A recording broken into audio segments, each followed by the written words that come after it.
सुप्रभात। हिंदी की कक्षा में आपका स्वागत है। आज हमारा उपविषय रहेगा कक्षा 10वीं काव्य, जो काव्य पाठ है उसका उत्साह कविता है और जिसे लिखा है सूर्यकांत त्रिपाठी निराला ने। हमने इसका जो भावार्थ था वो देखा था। अब इसके अभ्यास के क्वेश्चन देखेंगे हम। पहला प्रश्न है, कवि बादल से फुहार, रिमझिम या बरसने के स्थान पर गरजने के लिए कहता है, क्यों? कवि समाज में परिवर्तन के लिए क्रांति चाहता है। क्रांति के लिए उत्साह की आवश्यकता होती है, जो बादल की गर्जना से संभव है। अगर गरजेंगे नहीं तो क्रांति कैसे आएगी?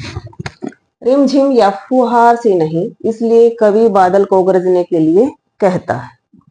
कविता का शीर्षक उत्साह क्यों रखा गया है? कविता का शीर्षक उत्साह इसलिए रखा गया है क्योंकि बादलों द्वारा वर्षा करने पर गर्मी से पीड़ित और प्यासे लोगों के जीवन में नई आशा और उत्साह का संचार होगा और क्रांति के लिए लोगों में उत्साह का होना आवश्यक है। अगर लोगों में जोश, उत्साह, जुनून नहीं है तो क्रांति कभी भी संभव नहीं है।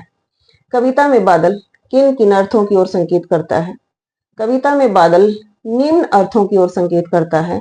एक तो है पीड़ित और प्यासे जन की आकांक्षा, इच्छा को पूर्ण कर उन्हें नवजीवन प्रदान करता है। नवजीवन प्रदान इसमें आया है तो नवजीवन क्या होता है? जब वर्षा आती है, जब बारिश आती है तो नई नई वनस्पतियों का उदय होता है, नए नए जीव जंतु पनपते हैं, तो इसीलिए इसको नवजीवन प्रदान करने वाला बोला गया है।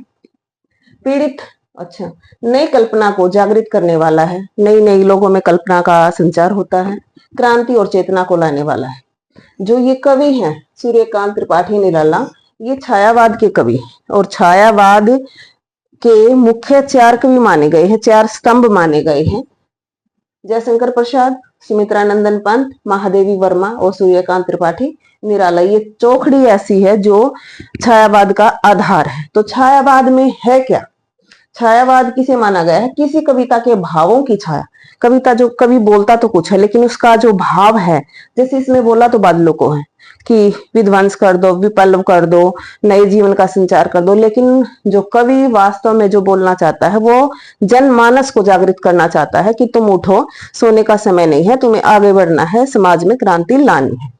तो किसी कविता के भावों की छाया यदि कहीं अन्यत्र कहीं दूसरी जगह जाकर पड़े तो छायावादी कविता कहलाती है। तो छायावाद में मुख्य यही बताया गया है कि जो कवि लिखता है उसका भाव कहीं दूसरे मतलब पॉइंट पर या दूसरी किसी अन्य चीज को वो इंगित करता है, अर्थात वहां भावों की ऐसी सूक्ष्मता है जिसे समझना कठिन भी है और ये हमारे लिए जरूरी भी है कि कवि क्या कहना चाहता है। धन्यवाद।